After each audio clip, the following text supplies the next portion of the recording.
All righty. Hello, Missy. Hi, how are you? I'm doing well, doing well. How long have we been talking about putting this together? Oh, it's been a few months now. Yeah. Well, I'm happy that we were able to do it. We were even chatting over winter break when our students should be, resting about putting it together. So I'm happy that we're finally able to do it. So, Absolutely. why don't you tell us a little bit about yourself and your studies at USCL here with us, and how you even got into, researching human trafficking awareness and all of that stuff. Well, first, thank you for helping me to put this together, and I really appreciate that. Um, I am a student here at USC Lancaster, and my major is in criminal justice. Um, I have been interested in human trafficking for quite a number of years due to an abusive situation of my own. So, once you know something's happening, you can't really go back. You have to move forward. So Can't turn a blind eye. you can't. And so that's my interest. And through my courses here and the studies that I've been doing, it's allowed me to be able to continue with my passion of human trafficking. I've been able to do a lot of research, and through my different professors, the studies would come up. And so it is something that's an internal flame for me, and it's not going to go away. What do you see yourself doing with this information as you move forward, other than bringing awareness? Hopefully I can, once that I am degreed, I can move forward with Homeland Security or someone within the field of human trafficking, maybe in my local area, to help combat what's happening now. Right. And I know you have your granddaughter as well, so that always Absolutely. makes it super relevant. Absolutely, she is a prime reason why you would. Anyone that has children and grandchildren. All right, so we'll start with the basics of human trafficking. Now that we know a little bit more about you and why this topic is such one of passion for you. So let's just start with like a clear basic definition of human trafficking, and if there are types of it, different types that exist. And you may see me going forward to admit people that are coming in a little later. Well, the Department of Homeland Security defines human trafficking also as trafficking in persons, and it's also called modern day slavery. It's defined as such that a person who is being trafficked is being illegally transported or harbored for purposes of financial gain. Such as sexual exploitation, prostitution, even forced labor. And there have been incidences of organ harvesting. Wow. Okay. And then are there different types? Could you go into the different subdivisions? Sure. There's 4 paradigms to human trafficking. The first one is commonly known. We all think of the pimp. With human trafficking, we tend to think about the pimp controlled, and that's an open part of human trafficking. We see that on a more common basis. Some of the ones that we don't think about are survival sex, and this one's tricky. You have to remember what human trafficking is in order to understand it, but it's where a person has the need for the basic needs of life. They need the shelter, the food, and the water. And they're offered those things, but they're offered them in trade for sex. And so that's another one. Then we have the gang controlled. Gangs have recently come to realize that once they sell their guns and the drugs, it's a one-time sale and it's gone. but humans, they have now realized they can sell over and over again, many times a day, and that profit continues. The fourth paradigm is the hardest one, I think, for me to understand and to conceive in my mind, but it's family controlled.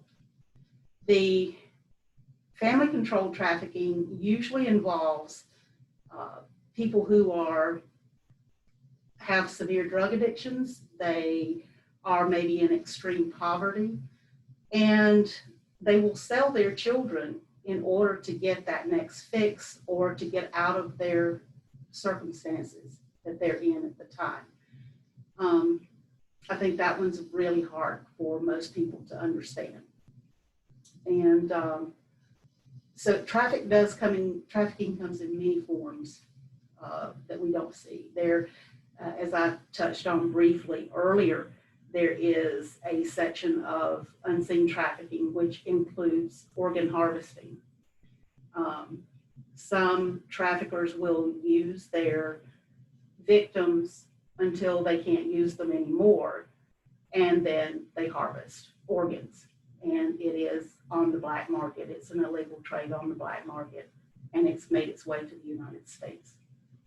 So terrible. I see that some articles even refer to it as an epidemic. So it's really hard to wrap your head around these things happening, but they really are. So those four main paradigms would be the pimp controlled, which is most popular or most known, rather, instead of popular. We have the gang controlled, the survival sex, and then we have family controlled. So Absolutely. those are the four that are highlighted usually. Absolutely. Okay. And one thing that we have to realize is that the United States is number one globally for the manufacturing and the viewing of pornography. So when we do that, we're keeping it alive. Mm-hmm. We're keeping it here.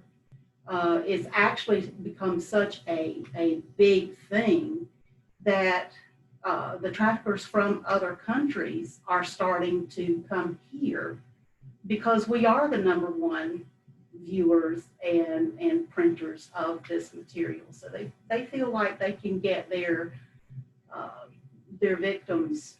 Kind of like the opposite of the American dream. Absolutely. Yeah. So I know that Homeland Security is one of your really big sources that you like to use. You always make sure everything that you report or use is very reputable, as is super important with any research you do. But as I said, Homeland Security is one of the big ones that you rely on. I noticed that their website mentions some elements of human trafficking, so something that is separate from the paradigm. So could you talk about what those elements are and why there are elements and paradigms and kind of the difference between the two? The Department of Homeland Security has a campaign that is absolutely phenomenal. It's called the Blue Campaign that deals with human trafficking. Their three elements state that they give the act, which is the transportation, the illegal transportation of these individuals in one form or another, or the harboring for payment. And then there's the means, which is basically how they do it, which is like through transport. They use coercion, they use fraud, they use deception, they use many different things in order to get their victims where they want them. The last one is the purpose, and the purpose is for financial gain. It's transporting these people against their will for financial gain. So it's basically what they do, why they do it, and how they do it. Absolutely. Okay. All right. All right. So to see this whole human trafficking situation as a full picture, let's kind of get into talking about those that commit the crimes, the traffickers. So what are some common characteristics that these traffickers are looking for when they are going to seek out a said victim? I think one of the things that they look for typically is vulnerability. They love to play on emotions. They love to try to find people who have low self-esteem. And then they also like to look for the forgotten, people that are easily not missed, the people who would not be missed in society, such as drifters, maybe runaways, foster children. They look for those. And then the one that is a no-brainer basically is supervision. They look for lack of supervision. I would encourage parents to strictly watch their children, who their children are talking to, because they do tend to go toward that. And then they watch for people who do drugs, because if you use drugs, you're dependent on that trafficker. They make you dependent. The last one I'm going to touch on is money makers, what we call money makers. The money makers are individuals who they actually fit a certain description for the traffickers, or a need that's created in the trafficking world. So these are your money makers, anyone that they feel that would fill that need, by whether it's blonde hair, blue eyes, whether it's, a 14-year-old girl or a 12-year-old boy, whatever that moneymaker happens to be is who they target. I think it's really bizarre to think that there are some people out there that go shopping for people, like some people just go shopping, or how the average person goes shopping for a pair of shoes or like Absolutely. a new purse, Absolutely. And it is almost one and the same to them, and it should never ever have gotten to this point at all. So, yeah. All right. So, as community members, here at USCL and Lancaster and South Carolina and, on and on, what are some possible signs that we can know to identify someone who may be in a trafficking situation? What are some of those signs that we might see and pick up on? Anything that you pick up on, that your gut picks up on, that you say, hey, this is out of character. Maybe a child that normally has never missed school, maybe they're not going to school now. Maybe there's been a disconnect within the community, the family, their religious affiliation. You may be seeing items that they can't afford, but they have them. And you wonder where those things came from. You have to think about that. I would say someone who might look confused as to where they are. A lot of times these traffickers will move from place to place with their victims. They don't stay in a place too long. So you would need to look for things of that nature. Are they able to talk for themselves? Or do they constantly have someone talking for them? Can they answer simple questions for you? Where do you live? Where do you work? Do you have a bank account? If they can't answer those things, it's odd. Mm-hmm. And are they timid? Are they shy? Are they fearful in answering anything for you? And by no means does this mean that a person is being trafficked, but this is some things that we can look for that's out of character, that will say, hey, this is throwing up a red flag for me, and maybe I need to check into it a little bit further. But that's some of the elements that we need to. I think the most interesting of those is the ones where the person seems confused on where they are, because they are so used to being taken from place to place and being knocked out and all these things that they just lose track. So Absolutely. it's just really something so bad, something so sad. So Absolutely. What are some of the main resources that you think are most helpful? Say you do see someone in this situation and you want to report it or tell someone so that something can be done about it. What are some of the main resources? There is a national trafficking hotline that's available 24/7 for anyone who feels that they have come across a person who's being trafficked. But by all means, notify your law enforcement agencies if you feel that this is happening. And it's not just the sexual exploitation, it's the person who maybe is being forced to work against their will. There are people who are brought here illegally. They come here illegally thinking that they have the American dream. And they've been offered a job here, making good money. But once they get here, that job is not what it was described to them as being, and their credentials are taken away from them. They're being threatened that if they report this, harm will come to their families. They'll be sent back. And I want those people to know that our government has made provisions for them. There's a T visa that the Department of Homeland Security and the Department of Justice has for these victims, that when they come forward, they actually help them to seek a better life, but they have to come forward first. And so that's one dilemma that we try to work with in the trafficking area, is to let them know that they do have a place to go. They do have help. And options. They do. They have options, but they have to come forward. So other than the provisions and the T visa, and since we have on masks, that's T visa, T as in toy. Yes.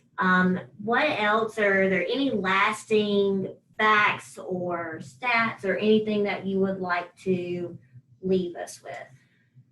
Yes. Globally, there are over 40 million people that are being trafficked.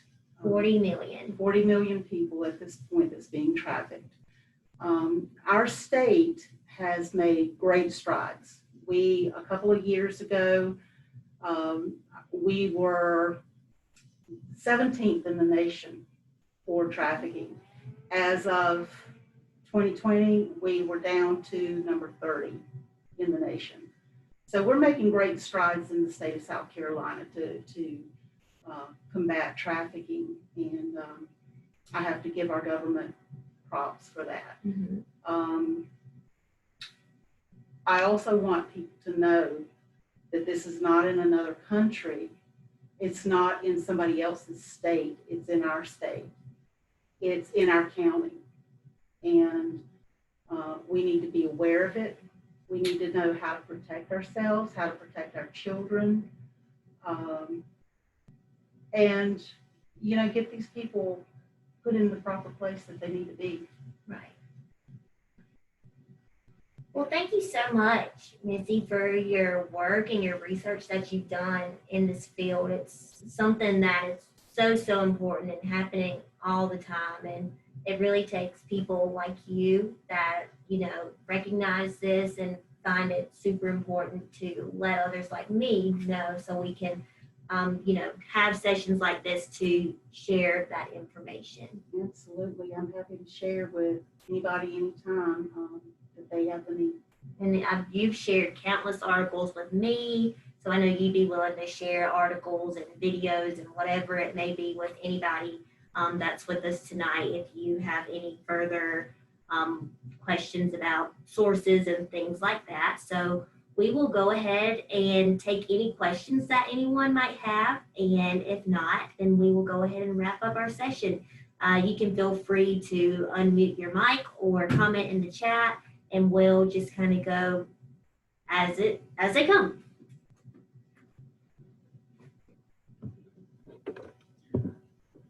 Can you maybe talk about what kind of steps South Carolina took to reduce trafficking in the state? South Carolina very quickly started putting together task force, and then they put together different resources such as aftercare for the victims. Anytime that you have a victim that's in this situation, immediately after they're taken out of it, they need to have some type of aftercare provided for them. And so our state has made that available to people who have been trafficked. And I think that that is a big source of why that our trafficking has come down. The task force are constantly monitoring the situations and monitoring various sites to make sure that they're getting the traffickers that they need to. All right. Thank you for your question. Our next one is from Mary Lee. What tips do you have for parents to protect their children on a daily basis? Watch the social media sites that your children are on, who they're talking to on a daily basis. I would say that you need to educate your children just as we have always done with fire safety hazard or stranger danger. You need to have talks with them that people aren't who they claim to be, and especially on social media. Your child might be talking to somebody named Freddie that's a 14-year-old boy that actually turns out to be a 63-year-old man. So I think educating them on the social media, how to handle that social media, what to look for, and to come to you if they have issues with anything like that. But on a daily basis, supervise your children, know where they are, and also teach them about the media and social sites. Some of these things can be embedded within apps that are even for younger children and, the younger population that you don't even feel that are being targeted. I'm talking like toddler age, 3, 4, Absolutely. into the older children, 5 and 6, just playing a game, any game. I know that you've told me before that has some kind of chat feature where they are able to communicate with someone else. Absolutely. It's something to definitely keep an eye on. These younger children are playing games with not just with the computer, and a lot of parents, I think, simply think that they're just simply playing with a computer, but they're not. Right.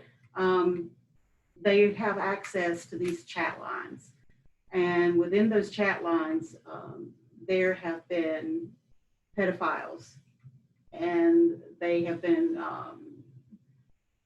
caught, but sometimes they're not. Right. Right. And it's like we have to remember, just as we have grown smarter and we have updated technology for the better and medical advancements and things like that, they have gotten smarter right along with it. Absolutely. So, there's another question. Are there ways for us to become more informed on trends within trafficking? On trends? Yes. Yeah, I would definitely say to keep in touch with the Attorney General's office. They have a trafficking site there. The Department of Justice has a trafficking site. So does the Department of Homeland Security. They all will keep you updated as to what's happening within your state as far as trafficking goes, what to look for, what to be aware of, who to contact. You have all that information at your fingertips. And we have another comment on TikTok, Robies, are some of the dangerous apps for kids? I saw or heard on the news this morning that TikTok has changed their privacy policy for the 13 to 15 population because of things like this, to where you can only add friends or only take comments from people that you're friends with and things like that. And though they don't say it on the news, this is what they're protecting against and trying to decrease the severity of it. So, well, the Department of Homeland Security and the Department of Justice has been combating a site called Backdoor for a couple of years now. And so these sites they're a magnet for people wanting to do trafficking. They're a magnet for that. yeah. And I think that one final thing that we could say is that though we've shared a wealth of information, we've only scratched the surface of this. It goes much further. There's another question. Since the pandemic began and children are online even more, are there any stats that show that human trafficking has increased in the last 10 months or so? Human trafficking in certain areas of our state has increased, but I think it's because of the corridor that it follows. I think Horry County, Greenville, and Dorchester counties have had an increase lately. That is definitely a concern. That's a really good question, because kids are now at home more, and they're on the computers a lot more. So they have that opportunity, and so do the traffickers. They have the opportunity to infiltrate your computers and get to your children. Again, that goes back to watch what your children are doing and who they're talking to, and make sure that they know computer safety. There's even privacy locks that you can put into place on your computer. There is a privacy application for your children's phones as well, to where that you as a parent know what that child's doing. It will send you notifications of any sites that they get on. It will let you know what they're doing at all times. I mean, you can even have it set to do the little geo mapping when they go somewhere. So check into those things. All righty. How would you know if it is about to happen online? That's a good one, because a lot of times parents don't know that it's happening until it's too late. And these pedophiles and these traffickers, they can be very sneaky. If they're claiming only on a chat to be a 12, 13, 14-year-old person, and they're talking like that, then, you don't know for sure. But a lot of them, the way that they react is that once they get your child on a chat, they will chat with them a few times as that individual that they've created. And then they get into more detailed things, and possibly telling a little girl that, she's beautiful, she could be a star, anything that would boost her ego and want to engage her in more conversation. And then as times go on, then it gets more detailed. So I think you can just tell. You can, as a parent, what a 14-year-old child says and how they talk. And I think you can distinguish that difference over a period of a day or so. But there again, it's just watching and monitoring what your child does and where they're at. More so of prevention before it gets to that point. Mm-hmm. Mm-hmm. Okay. Another question, what is the general age range that's targeted? There's no specific age range that's targeted, but when you're adolescence is a good age to, it's a good rule of thumb. Usually between 12 and 16, a lot of these children are being targeted. But, you know, in my reports and my research, there are children of all age from age 6 up that I have seen. If they can walk, talk, read, write, get on the internet, then they're a target. And Christina said it's also happening at laundromats when kids aren't watched. So it goes back to watching and, you know, that monitoring, Absolutely. whether that's virtual or whether that's literally in person, face to face.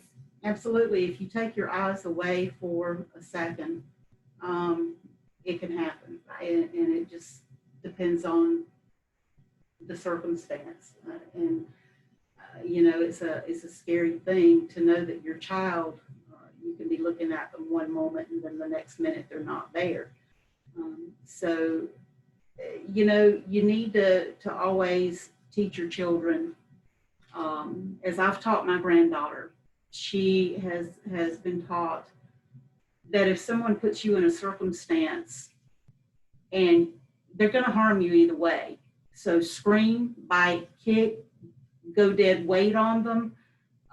You know, recently we had someone that was following my granddaughter around in a store, and she immediately, of course, had us, you know, there with her. But I would say the best thing that you can do in a situation like that is for that child to get loud and say, I don't know you, leave me alone. You can have them to find a store manager or a personnel to get in touch with if that situation happens. But definitely, if they're going to be harmed, if someone's going to take them from somewhere, they need to know to make as much noise as they can make and go dead weight. Yeah. Okay. All right. I think that wraps up our conversation for tonight. Of course, the research and the awareness is ongoing. As you can see, we both have on blue. January is the month for human trafficking awareness, and blue is the color for the awareness. So we also both have on our pins, and that will wrap us up. If I could ask our viewers to just do one more thing and just comment your name and then your connection to the community, whether it's USCL, MUSC, whatever it may be, that would be really helpful for us. But we thank you so much for joining us and hope that you have learned something from attending our session. Absolutely.